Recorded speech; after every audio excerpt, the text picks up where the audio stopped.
Good morning and welcome to LTC Heroes Live by Experience Care. I am at LeadingAge, Georgia 2022.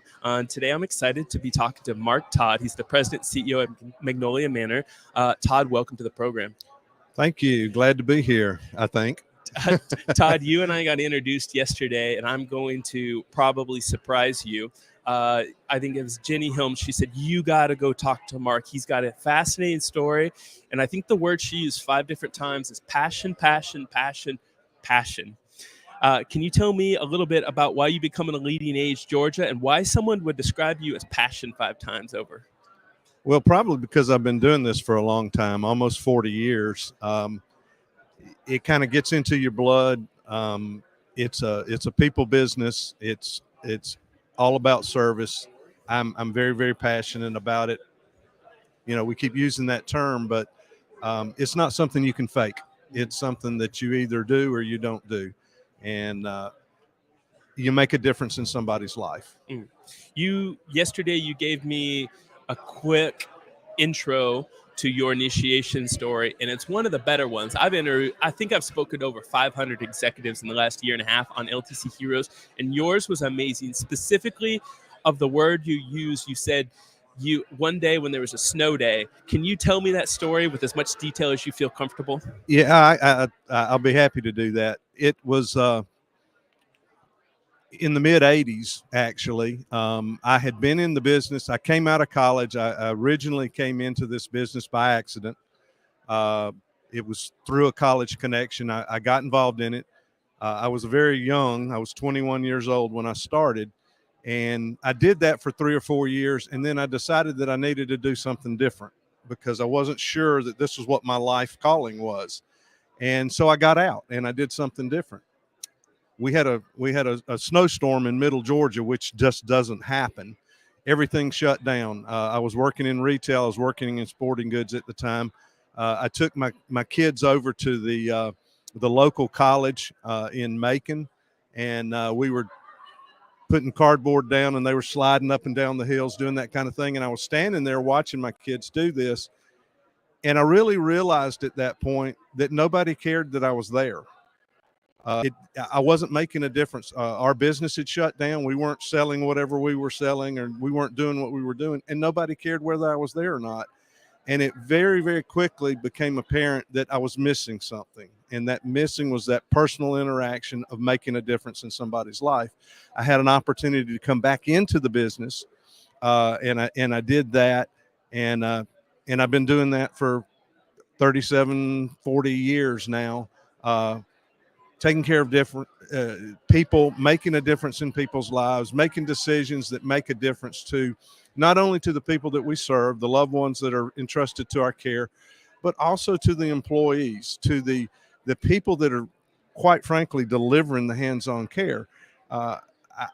I'm amazed and humbled and quite inspired every day by the work that they do, because it's hard work. It's thankless work in many, many cases. They're doing things that a lot of us wouldn't choose to do on a daily basis. And they do it with passion. They do it with feeling. They do it because they care, because they're not getting paid big bucks. They're not doing it because it's a job for the most part. And that's really become apparent through the pandemic, where healthcare has just been ostracized and really, quite frankly, looked down on as being a negative environment. And I see just the opposite of that. I see the positives in all of that. Mark, yesterday on the main stage, I specifically talked about Jenny. Jenny challenged me to come here to talk about the perception, and we need to change the perception that people who don't understand our industry might have about long-term care. Specifically, what you just mentioned about realizing that you make a difference is part of the way that we need to change that perception. I'm interested from a psychological, emotional level. When were you able to take that reflection and put that into words of that life-changing moment 25, 35 years ago when you realized you needed to go back into long-term care and make a difference? Well, I think as much as anything, it has affected the way that I manage. And I've, pretty much been in a leadership role throughout my career, small leadership to bigger leadership that I'm in now. And it really defined the way that I interact with people. It's the way that I try to create a work environment for people to serve in. It's very, very important to me that it's not about me, it's about others, and trying to give an environment where success can happen organically, and it can happen because of people who care and want to give something personally. I say all the time, you look at our staff, and it's really, really prominent in like a CNA. Most of the CNAs are not highly educated, but they are professional and they do their jobs well.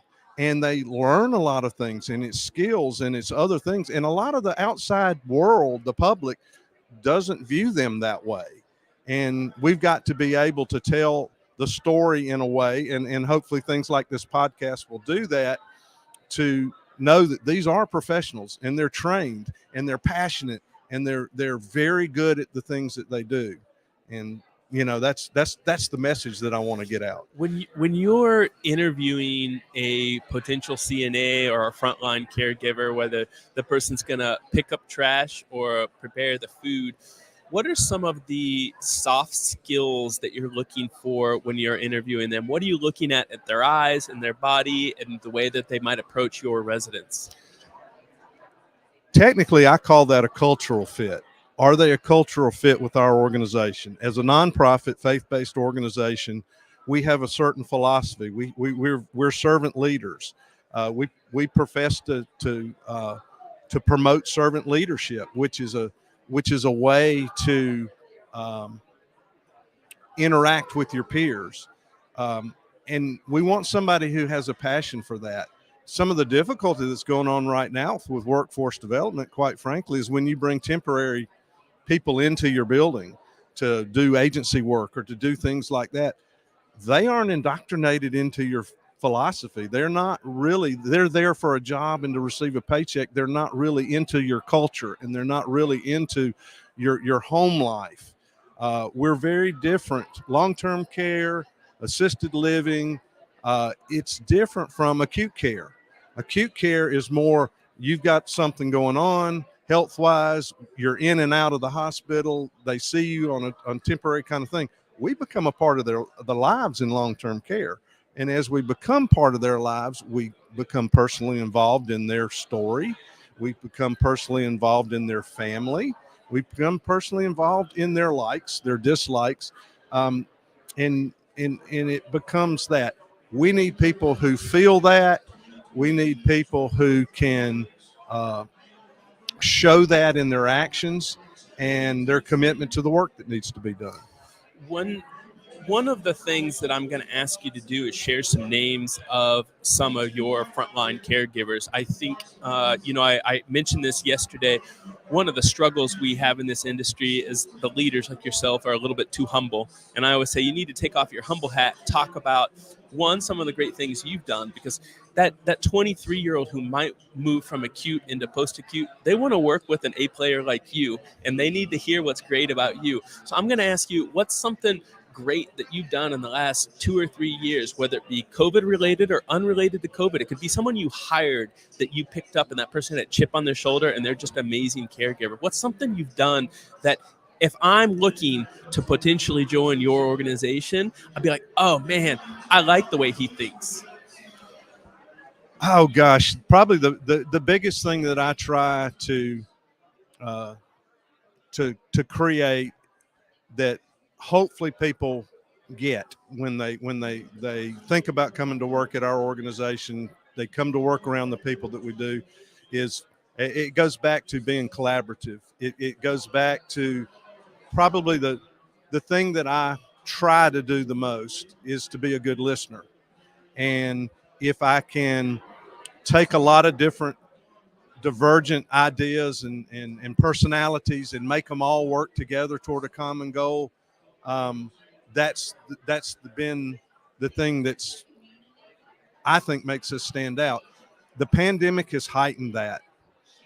We've had to, the people who weren't as committed to healthcare, the people who weren't as committed to what we were trying to do, this environment that we've tried to create, they left. They left the industry. They left the job. Those that stayed, oh my gosh, I cannot even articulate how proud I am of them, how proud I am to be a part of all of that, because they're the guys that are left that are there for the right reasons, that are passionate about doing that, who wouldn't leave because it was too important in somebody else's life to do that. And to be more specific, I have to go along and pat the shoulder of every single employee that we still have. We're down. We typically in our organization have about 1,200 employees. We've got 9 campuses. We've got multiple locations. We've got a lot of different levels of care. We're down to barely 900 employees now. And so that's a pretty significant drop in the number of people there. But those are those same people that I've seen them during hurricane evacuations. I've seen them during floods. I've seen them during tornado drills. They're the ones that step up and, make sandwiches when your power's out, that stay 24 hours a day and put their family and their personal issues to the side because they know they have to be there to take care of the people that are in the building. They can't take care of themselves. They're the ones that show up to work every single day when they're supposed to show up to work. Those are little things, but it's really, really powerful when you can get a group of people together to do that. And if I could bottle that up and show that to people, that would be what I would want someone who would be considering coming to work for us, coming into our industry. They don't have to work for me, work for the guy down the street. But to be in this people business, it's all about the people. Plain and simple. It's all about the people. It's about the people we serve. It's about the people that do the serving, and it's how we interact and how we respond to each other. Mark, I'm going to take a small break and thank 2 of the sponsors for today's show, and I'm going to prepare you for what I'm going to ask. I'm going to ask you about what lessons you've learned from long-term care and taken into your personal life with your kids, your community, your organization, your social circle. But before we move there, I want to thank Deke Cato from AG Roads. He and I became friends when I met him at Georgia Healthcare Association. He said, we need to get LTC Heroes community. That's a unique community, and bring it over to LeadingAge, Georgia, because they're doing some amazing things. And I wouldn't be here today in Chattanooga with you all if it weren't for Deke and his organization. So thank you for AG Roads. And also thank Experience Care. Experience Care is an EHR company that's been around for over 50 years, and they're unique. They're doing a lot of unique workflows that are helping CNAs, nurses across the board. So thank you, Experience Care, for making this possible. Mark, lessons learned. How has long-term care changed your outlook on the world, you as a father, you as a husband? Well, it's personally impacted me, and my kids would probably tell you that. My wife might. It's allowed me to be more patient about things, to understand that there's more in the world that's going on around me than just me and just the things that I do. When my kids were little, I exposed them to the world that I was working in. Some good and some not so good. But again, it can't help but formulate who you are, because I spend so much time working and doing the job that it impacts everything that I do. It impacts my personal life, my community life, the people I'm around. It impacts my kids. I'm really fortunate. I've got great kids. They've grown and gone into their own world. I've learned a certain work ethic. Part of that was taught to me by my parents, and I didn't share with this earlier, but part of my passion stems from both my grandmother and my great-grandmother lived with my family, lived in my house as I was growing up. So we had caregiver responsibilities, and having them in my lives in a vital part of my life. I guess as much as anything, it emphasizes to me that at all stages of life, even when you're old, you have an important role to play in the world, and you're not ever not worthy or not somebody that's important, and that's kind of formed everything that I do. Mark, I want to ask you a question about conventions. You've been a leader in this industry for a long time. Why do you come to conventions? Why do you come to LeadingAge Georgia? What do you get out of it? The camaraderie. What's the conversations that you're having in the hallway over a coffee? What do you take home from this? A couple of really important things happen when you seek out your peers. You first of all, you're always learning. I've done this for 40 years, but every day I learn something new. A new situation comes up, new circumstances surround you. You've got to find out whatever's going on. The other thing is, it's really, really reaffirming to be around people who are also doing what you're doing. That sometimes you get so isolated in your own life and what you're doing, you forget that you're not alone. And that's a really important redeeming kind of thing, that you can kind of refresh yourself, re-energize yourself a little bit, and make yourself realize you're not by yourself, and that there are others who may even be experiencing the same things you are. Then you turn around and you're able to learn from that. And then the second thing is, it's fun. It's fun to get out of the office and do something a little different. It's fun to see something different. And the nice thing is, sometimes we go to really neat places like Chattanooga, Tennessee, which is where we are now, or other parts of the world. And that's the other thing that plays into this. You go to a national convention or other kinds of things in other parts of the world, they do things a little differently from what you do. And so what's going on in Seattle, Washington might be different from what's going on in Americus, Georgia, where I'm from, or different from New York, or wherever else. And you can always learn from that. And in my case, is I get to meet unique individuals like yourself. I appreciate that. Mark, I wanna move into some quotes that are important to me. And before you and I met, I asked you to share a quote that's important to you. And I think some of these might have some positive provoking reactions. So I'm going to read one to you, and you tell me what you think about it. It says, this is from Ray Lewis, football player. Linebacker for the Baltimore Ravens. Yep. Yeah, understood. They pay me. This is one of my favorites. They pay me for Monday through Saturday. Sundays are for free. What is the thing that you would do in long-term care for free? We might not tell the ones who pay your bill, but the favorite part of your week, you're like, I can't believe I get paid for this. I would pay to do this. What's your Sunday football game in long-term care? It's absolutely walking up and down the halls, interacting with the residents, hearing their stories, knowing them as people and not just clients or patients or residents or whatever you want to call them.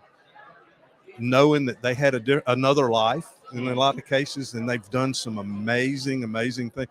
I learned to play canasta when I was first on the job. I had a lady that she knew I was there. I worked at the late night, the 4 to 12 shift. She always knew I was going to be there after supper. Sometimes I'd go spend an hour with her, and she taught me how to play canasta. But more than that, I sat across the table from her and heard her story and learned who she was. And she's not just this frail little lady who lived in my building. She was a real person who had a real life and other things. Huge accomplishments in life. We have people who had Juilliard educations, and I think I shared with you the physicist who lived in our building who worked on the Manhattan Project. And we've had college professors, and we've had teachers and homemakers and preachers and just people who had wonderful lives. That's the part I would do. And as I've moved up to bigger roles, that's the part I actually miss the most, is not having enough time to go do those interactions on a more regular basis, being in the building around that. And the flip side of that is also having those same stories with the employees, knowing their life story, knowing their family connections, knowing, it was important. My kids were going to school with their kids, and having those interactions off-site at the school program, at the athletic event, whatever our kids were interacting to do, those I would do all day long, every day for free. There was I was having a conversation about an hour ago in the hallway, and one gentleman said what he loves about senior living is that it makes him face his own mortality. Yesterday on the main stage, I shared one of my favorite books was the Five Languages of Love, and another one that I didn't mention is of Dead and Dying. It was from an Australian hospice nurse. I'm interested in the legacy that you want to leave in your organization with your residents. When I talk to residents as a CNA, a lot of them are already thinking about their legacy. They're asking for forgiveness to family members. Some of them are processing it spiritually. What are the legacy that you're thinking about that's important for you and Magnolia? Well, the first thing about a legacy is it's not about buildings. It's not about facilities. It goes back to what we've been talking about through this whole podcast. It's about people. I want people to know that I was trustworthy. I want people to know that I was honest, that I want people to know that every waking moment of what I did, not only for the organization, but for the people we serve, every decision I made was with their best interest at heart and trying to be the very best work environment for our staff, to be the very best living environment for the people that we serve, being there in some cases to be the family members that they didn't have. That's my legacy. My legacy is the people. It's I want them to know I worked hard every day, that I never did anything and never took a moment off, that I wasn't trying to improve the things that were going on. Even the hard decisions, even the negative decisions where you've got to say no about something. I want them all to know that it came from the right place. That's the only legacy I care about. I have another quote for you, and it's close to teamwork, and I think it's close to what Jenny and the team wanted me to talk about as leader about changing the perception. And the quote is, everyone talks about building a relationship with your customer.